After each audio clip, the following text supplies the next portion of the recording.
Hey, BooTube! Hang on. This sucker right here. Come here, Odie. Come here. Come sit with mommy. Because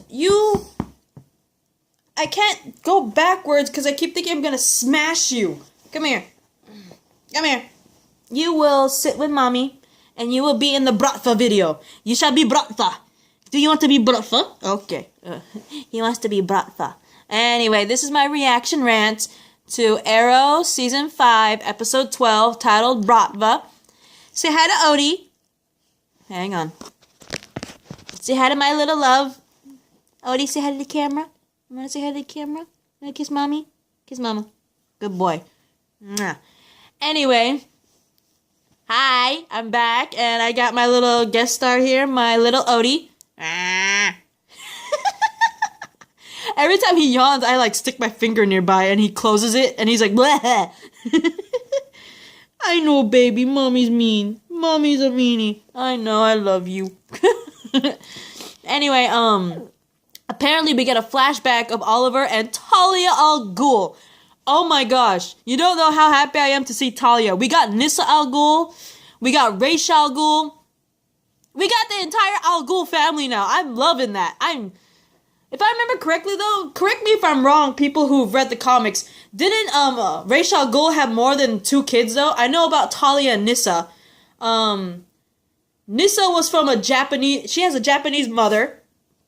I forgot what Talia's mother was, but I remember Talia, obviously. But didn't Ra's al Ghul have a son? Correct me if I'm wrong, though, because I could be horribly wrong. Anyway, it's really cool to see another member of the Al Ghul family, despite the fact that Talia was more involved with Batman. But hey, it's good to see another Al Ghul. But anyway, apparently in this flashback, we see Oliver and Talia kill a drug dealer on Robert Queen's list. Because remember, Oliver had that list and Talia was helping him apparently. I don't know what's going on there, but they killed a drug dealer on Robert Queen's list. That little book list that he had. But anyway, hang on. Yeah, sorry about that, guys. My computer that had all my notes literally died. So I had to get my charger. I had to pause and get my charger. Say hi to Nugget. Say hi to everyone's favorite little YouTube Nugget. Hi, Nugget. Every time. You done? Are you done making out with mommy, apparently? Are you done kissing me? Okay. Anyway, from where was I? Oh yeah. Oliver and Talia are killing a drug dealer on Robert Queen's list in a flashback. And, if I remember correctly, Oliver and Anatoly, what was his name? Anatoly or something like that, decide to kill Gregor. And in the present, the team learns that Walker is in Russia for a deal in the Chechen terrorists or something like that. Chechen terrorists. I can't even get that right. But anyway, Oliver takes everyone except for Renee to Russia. The only reason why they didn't bring Renee is because he wanted Renee to be tasked to help Quentin with his interview with Susan. Remember that sketch lady Susan who we already didn't like from the beginning? And remember, Quentin came back, so apparently Quentin has an interview with the Susan lady, and Renee is left behind to help Quentin with this interview. Anatoly refuses to help Oliver unless he does something criminal in return, which obviously Oliver initially refuses, right? He's like, I'm not a criminal. I don't want to do what you want me to do, right? But Felicity manages to blackmail a Russian analyst. The team manages to capture Walker's henchman, whom apparently John tortures to no avail. And seeing John torture this henchman of Walker's and seeing Felicity blackmail a Russian analyst pretty much shows that they're falling to a very low morality. And in order to prevent John and Felicity from falling even lower on the morality scale there, Oliver accepts Antonoli's terms and attacks a rival with the help of Dinah Drake, right? And I really do like this bonding moment. Like, I know a lot of people are kind of not wanting Dinah Drake because a lot of people loved Laurel And I get that. Even some people like Sarah more. But if you read the comics, Dinah Drake is the Golden Age Black Canary. And spoiler alert to all you people, in the comics, Dinah Drake is the name of a woman who was part of the Golden Age superheroes known as the JSA, Justice Society of America. And Dinah Drake was also, before the New 52, not only was she the Golden Age Black Canary and part of the Justice Society of America before the New 52, she was the mother of Dinah Laurel Lance. So, spoiler alert for anyone. So, before you hate on Dinah Drake, please do research and understand why a lot of people who actually did read the comics actually love the fact that Dinah Drake has actually been introduced into the Flareverse, okay? I went bonkers when I heard the name Dinah Drake. When she revealed her real name to be Dinah Drake, I almost fainted with happiness and joy. So, please, please, please don't knock until you try. Basically, it's give Dinah Drake a chance. But anyway, Team Arrow and the Bratva managed to intercept Walker's deal, and John decides to spare Walker, Walker is then arrested by the military police. Apparently, the deal was for some sort of was it like a nuclear missile or something like that? And, in order to save everyone from a nuclear blast, Rory pretty much, in a way, sacrifices himself / his rags to contain the nuclear blast. And unfortunately, we find out when Rory tells Felicity afterwards that his rags do not function anymore because of the nuclear blast. And because he doesn't have his rags anymore, he doesn't have his powers, he thinks that he is basically useless on the team. Kind of like how, what's his face? You know how Curtis felt useless because he always got beaten up, and he's like, I can't fight, I'm useless on this team. It's basically just like that. Instead, it's Rory this time. Curtis felt useless on the team because he couldn't fight physically, right?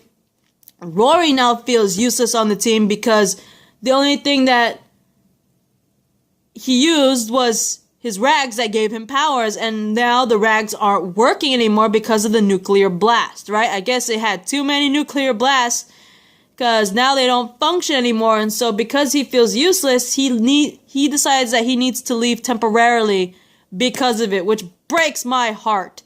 But upon returning from Russia, Oliver does something that I really don't like, and that's Susan. He has intercourse with Susan, and I don't like it because I never liked Susan. She's highly suspect. I don't like her, especially when she's looking into Oliver's past like that, behind everyone's back. I really don't like her. She's obviously using Oliver to get info or something. I don't know, but I don't like her. Why'd you have to do her, Oliver? Ugh. But unfortunately, she finds out. I forgot from who, but apparently she later deduced that the hooded vigilante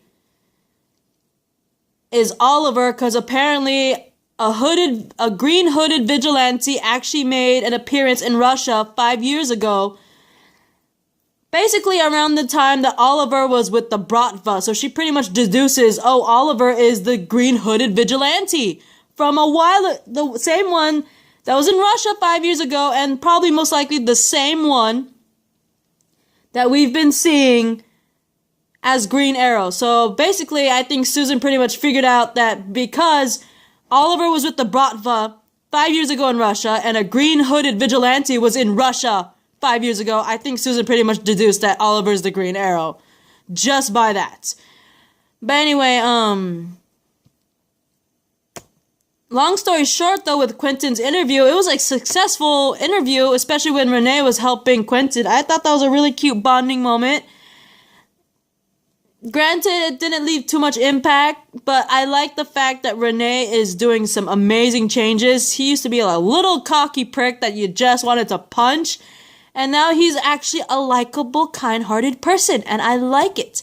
I want to see more of Renee's past, though, because, like I said in previous video, especially a previous Arrow video, when Renee has talks with Diggle, especially when it comes to military background or with Diggle's son, Renee has bonding moments with Diggle when it comes to that, and when he was bonding with Diggle when it comes to Diggle's son, it made me think, does Renee actually have a child? Did he have a child? Does he still have a child? Because the way Renee talks to Diggle about Diggle's son makes him seem like he knows what it feels like to have a child and be military, you know what I mean? So it's like, I want to know more about Renee's past, and also I give props to that fact that Quentin's trying to turn his life around. I really don't like Susan. Total sketch. I think that she might actually rat out Oliver for being Green Arrow. I think she might rat him out on everything. I think she might rat him out for being Green Arrow, for being the hooded vigilante. Remember, Roy took the fall. He was the one that said, I am the vigilante, I am Arrow, and he faked his death in jail, so everyone was like, oh, Arrow's dead, it can't be freaking Oliver anymore, right? I think Susan's gonna expose all of that. She's gonna expose that he's a Green Arrow. He's gonna expose that he's the actual Arrow, not Roy Harper. And she's most likely gonna expose the fact that Oliver was working for the Russian Bratva. So it's like, I don't like Susan. I really don't. I hope she gets hit by something really bad. I love seeing more of Talia. I like the whole little twist that Talia was actually the mentor of Oliver's mentor. Remember, which is, what was his name? Yao Fei? I forgot his name already. It's been so long since I heard his name. But I believe his name was Yao Fei. It was pretty much the guy who gave Oliver the green hood and taught him how to use a bow.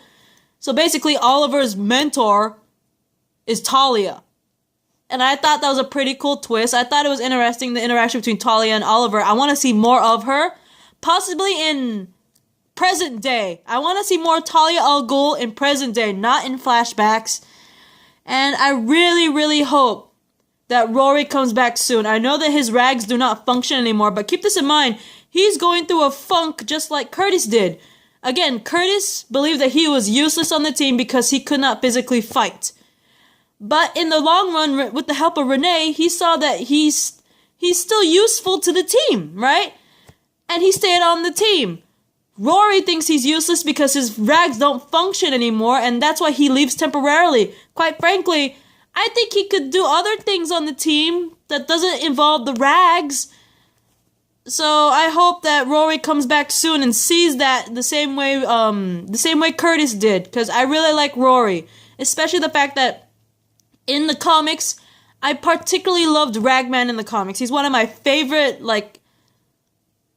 supernatural superheroes in DC, and I really loved Ragman. And when I heard they brought Ragman into this show and have his first live action, I was so happy. I was immediately thrilled. So right now, I'm really heartbroken that Roy decided to temporarily leave the team. But I really hope that he comes back. And hopefully he does what Curtis does and see that, even without his rags, he's still useful to the team. But anyway, I really liked the episode. It was interesting, kind of slow-ish. But hopefully it picks up in the later episodes. Anyway, this is my reaction rant to Arrow Season 5, Episode 12, titled Bratva. Bye, BooTube.